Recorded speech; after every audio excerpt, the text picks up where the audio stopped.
I begin by releasing tensions in my body, enjoying my upright position, releasing tensions in my mind, and coming back to my breath. Breathing in, I know that I'm breathing in. Breathing out, I know that I'm breathing out. In, out.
Looking at impermanence in my own being, I see myself as I am now, accepting the changes that occur with age.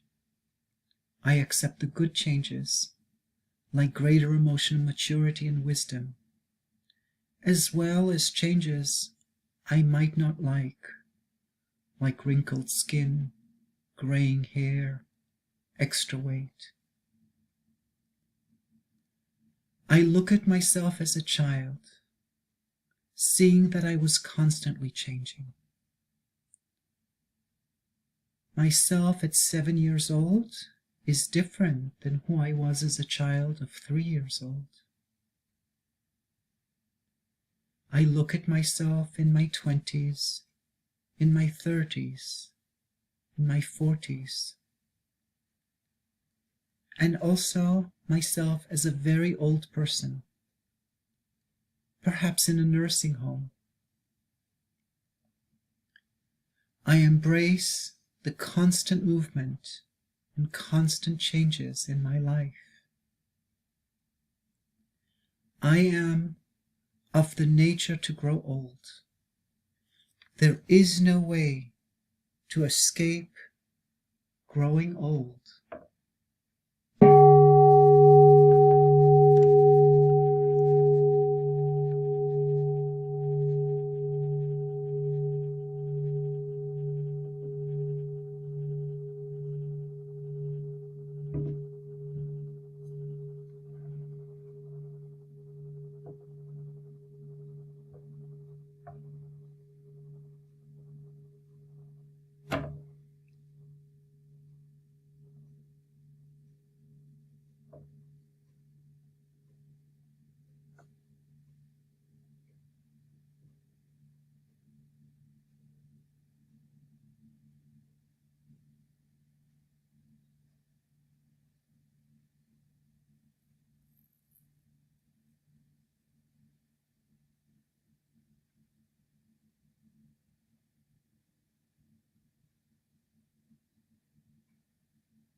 I look at my health, seeing times when I experience better health and times when I experience less vibrancy, as well as sickness and disease.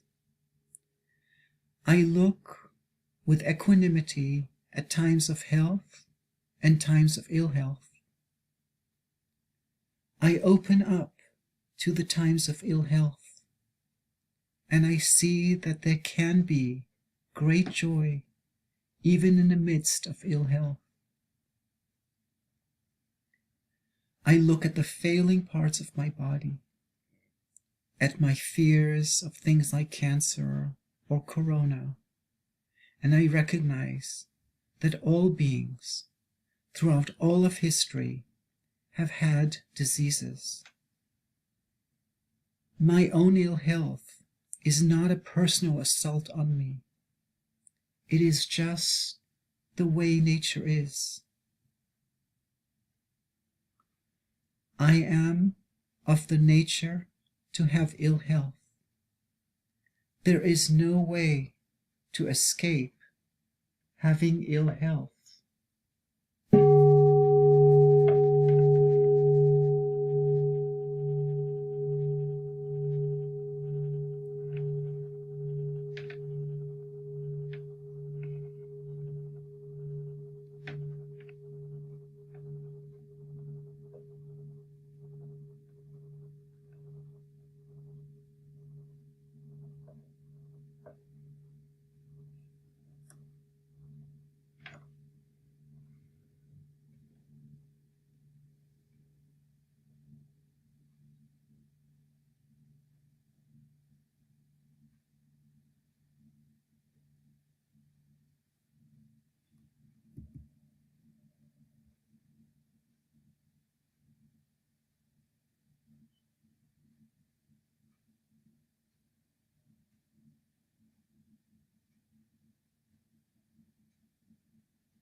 I look at my own death. I know that I will die, and I see that I also have resistance to death, even though I know it cannot be avoided. I open up to looking at my body after death, turning into ashes. I look at all beings throughout all of times, and I see that all of us die. It is not my death. It is the way life moves. My death is part of the stream of life. I am of the nature to die. There is no way to escape death.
I look at those I love and at my possessions.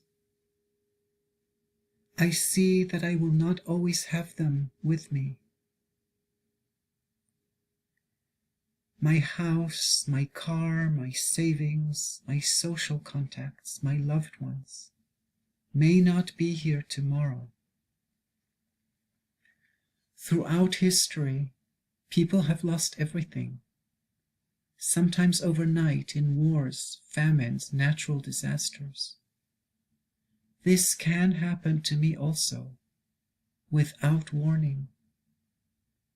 Though I live in a society that feels much more secure, and I have great expectations of stability, at any moment that can be changed, as it has changed for so many people at all times, in all places. My sense of security, of stability, has rarely been true for most people in history. Wars and famines and natural disasters have taught people time and time again that what I have now can be gone in a second.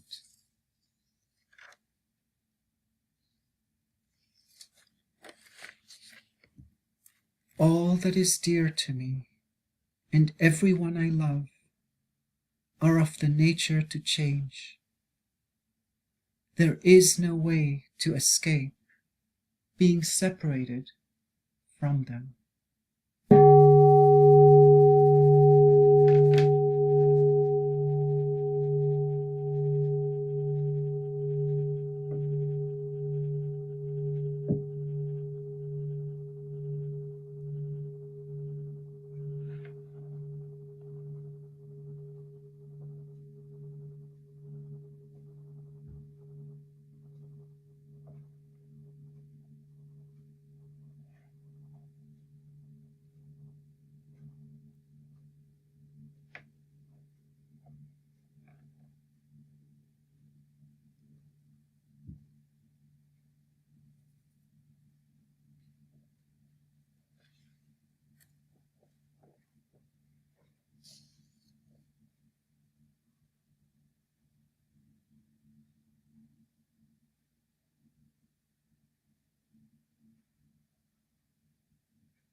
Looking at my ideas about old age, sickness, death, and my stability, I let them melt away, accepting that I am constantly changing, accepting that health is fragile, accepting my own death, and not having any certainty as to who or what will be here tomorrow. Is there anything that can be counted on?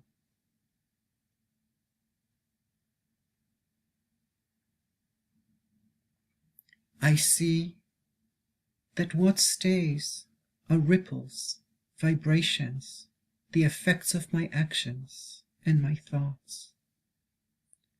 My thoughts and actions are constantly shifting, and each one leaves an impression in the universe. That impression can be very small, but can also potentially affect huge changes at times far from now.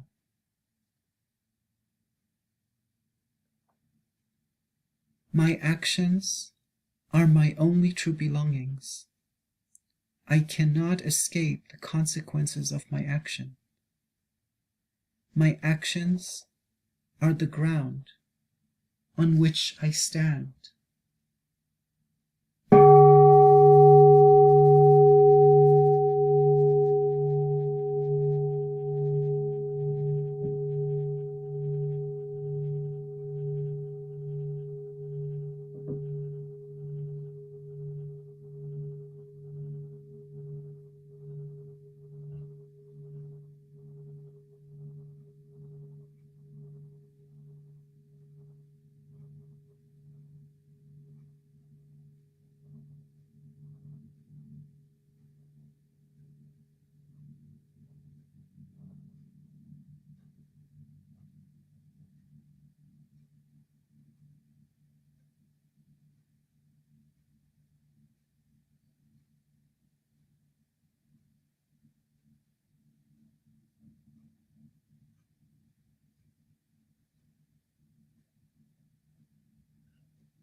What are the threads? What are the vibrations I want to be part of, that I want to define me? I see that threads like peace and love can transcend the impermanence and change. That peace and love continue. Seeing the constant changing nature of the world, I cultivate peace and love, creating ripples of love and understanding to continue long after this moment is gone, long after I am gone.